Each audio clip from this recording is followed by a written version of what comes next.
Assalamualaikum warahmatullahi wabarakatuh. Kami dari kelompok 8 akan mempresentasikan dari hasil diskusi kami yang berantakan. Yang pertama yaitu Rabiatul Akbilah yang dengan NIM 430102000040. Yang kedua itu Khairul Azhar dengan NIM 430102000082. Yang ketiga yaitu Zainur Rohim yaitu dengan NIM 430102000115. Yang keempat itu Lantito Haji Pratama dengan NIM 430102000139. Dan yang terakhir yaitu Nikmatul Ulwa Syukur dengan NIM 430120000189. Berikut kami sampaikan. Ini diciptakan oleh ISO yang menyediakan kerangka logika terstruktur bagaimana proses komunikasi data berinteraksi melalui jaringan. Standar ini dikembangkan untuk industri komputer agar komputer dapat berkomunikasi pada jaringan yang berbeda secara efisien. Model layar OSI dibagi dalam dua grup. Yang pertama yaitu ada upper layer dan lower layer. Upper layer fokus pada aplikasi pengguna dan bagaimana file direpresentasikan di komputer.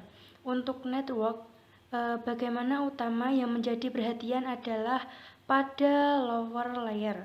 Lower layer merupakan intisari komunikasi data melalui jaringan aktual.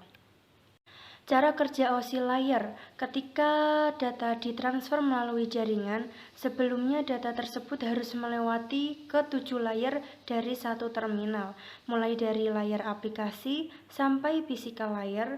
Kemudian di sisi penerima, data tersebut melewati layar fisikal sampai aplikasi. Pada saat data melewati satu layer dari sisi pengirim, maka akan ditambahkan satu header, sedangkan pada sisi penerima header dicopot sesuai dengan layernya. Dari masing-masing layar mempunyai tugas tersendiri demi kelancaran data yang akan dikirim.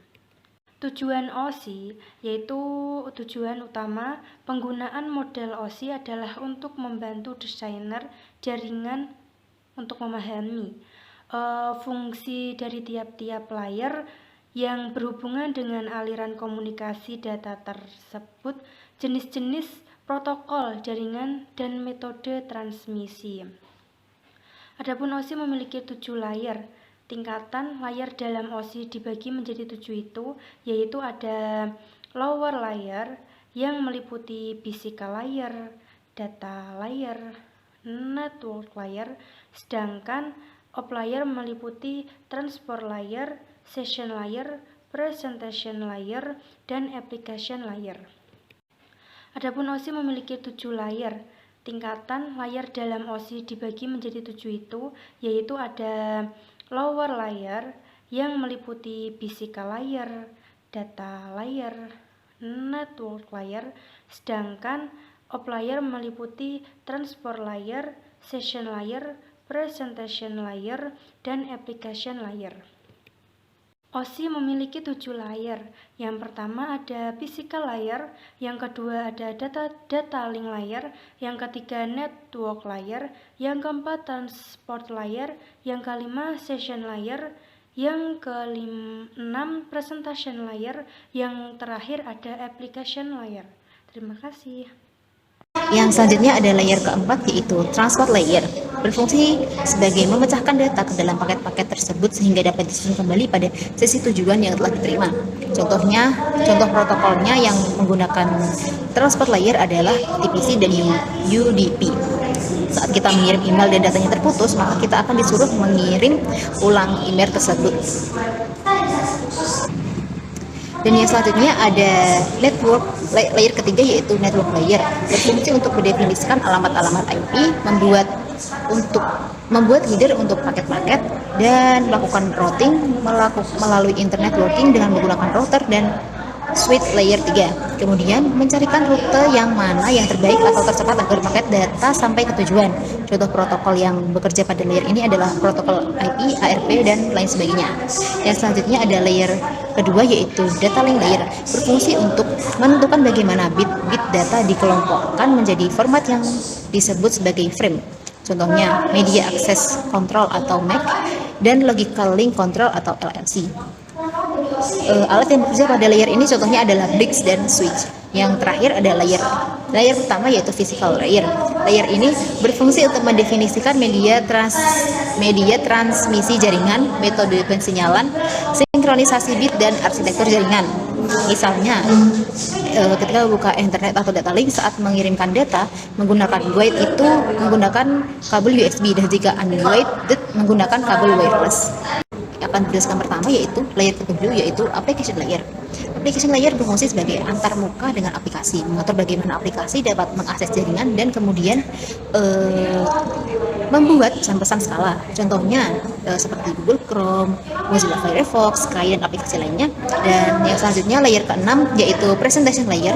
Presentation layer ini berfungsi sebagai untuk mentranslasikan data yang ditransmisikan oleh aplikasi dalam format yang akan ditransmisikan melalui jaringan.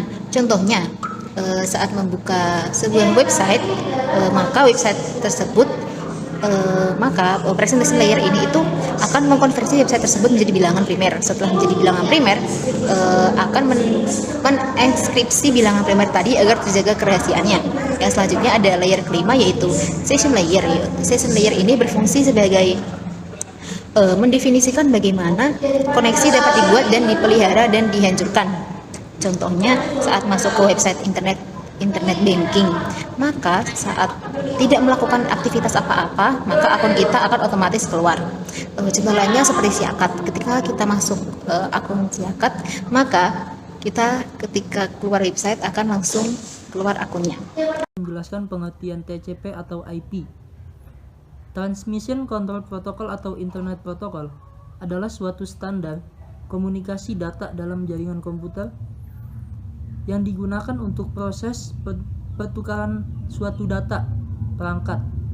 Pertukaran data tersebut biasanya dilakukan oleh komunitas tertentu yang terhubung melalui jaringan internet. Dengan kata internet, terdapat lebih dari satu perangkat komputer yang terhubung dan berinteraksi menggunakan TCP atau IP. Sederhananya, tugas TCP atau IP yaitu untuk mengatur semua perangkat atau pengguna bisa menjalin komunikasi. Seluruh proses pengiriman dan penerimaan data dilakukan dengan prosedur yang tepat dan aman. Sesuai namanya, terdapat dua buah protokol yang digunakan TCP atau IP, yaitu protokol TCP dan protokol IP. Fungsi utama TCP atau IP adalah menghubungkan sejumlah perangkat komputer agar dapat melakukan komunikasi dalam jaringan internet. Namun, TCP atau IP juga memiliki fungsi lain, diantaranya mencakup beberapa hal berikut, yaitu mengirim file atau berkas transkripsi. Yang selanjutnya itu ada memungkinkan melakukan fitur name server. Meski terkendala jarak, pengguna masih dapat masuk akses dengan cara remote login di komputer lain. Menjalankan perintah massal pada produk yang persis sama di semua perangkat yang terhubung atau yang tergabung dalam jaringan, atau disebut remote accession. Yang selanjutnya itu ada menerima atau mengirim komputer mailing. Yang terakhir, melakukan sharing file dengan memanfaatkan fitur Network File System atau NFS. Cara kerja jaringan TCP atau IP yaitu ada beberapa bagian, yaitu memecah data menjadi paket kecil. Yang kedua itu paket dikirimkan melalui router, dan yang terakhir paket berhasil dikirim ke tujuan. TCP atau IP memiliki 4 lapisan utama. Yang pertama ialah application layer atau lapisan layar. Yang kedua itu transport layer atau lapisan transportasi. Yang ketiga itu ada network layer atau yang bisa disebut lapisan jaringan. Dan yang terakhir network interface layer atau yang biasa disebut itu lapisan antaramuka jaringan. Layer TC atau IP. Layer TC atau IP terdiri dari beberapa model. Yang pertama adalah application yang terdiri dari SMTP, HTTP, atau HTTPS, HTTP dan SSH. Yang kedua adalah transport atau UDP dan TCP. Dan yang ketiga adalah internet atau IPv4 atau IPv6, ICMP dan ARP. Dan yang keempat adalah network access. Application layer atau lapisan aplikasi merupakan aplikasi dasar dalam protokol TCP atau IP. Pada layar ini protokol memiliki kontak dengan pengguna komputer secara langsung. Aplikasi yang digunakan pengguna akan mempengaruhi jenis protokol lanjutannya. Misalnya ketika kamu membuka dan menjalankan web browser, maka perangkat akan menjalankan protokol HTTP secara otomatis. Dan yang kedua adalah transport layer. Transport layer atau lapisan transportasi berfungsi untuk memastikan setiap komunikasi dalam jaringan berjalan lancar. Transport layer berada satu tingkat di atas lapisan aplikasi dengan dua protokol utama, yakni TCP dan UDP. Protokol TCP berperan mengamankan pengiriman data, sementara protokol UDP memungkinkan data dapat dikirim secara tepat. Dan yang ketiga, network layer. Network layer atau lapisan jaringan merupakan proses di mana setiap perangkat komputer diberikan identitas berupa IP address. Pemberian IP address berperan sebagai alamat yang berguna untuk mengoneksikan sebuah perangkat dalam jaringan. Selain itu, IP address juga dapat mencegah terjadinya kesalahan alamat ketika dilakukan pengiriman paket. Pada prosesnya, network layer memecah data yang akan dikirim sesuai ukuran media yang akan dilalui. Pecahan data tersebut kemudian dienkapsulasi hingga akhirnya dikirim ke alamat tujuan berdasarkan IP address dan jalur paketnya masing-masing. Dan yang keempat, network interface layer. Network interface layer atau lapisan antarmuka jaringan merupakan bagian yang melakukan interaksi dengan perangkat secara langsung. Hardware atau dalam hal ini adalah komputer yang memiliki peran penting untuk mendukung proses transmisi data berbentuk sinyal. Nah, sinyal tersebut selanjutnya dikirimkan melalui media kabel, tembaga atau fiber optik atau nirkabel wireless.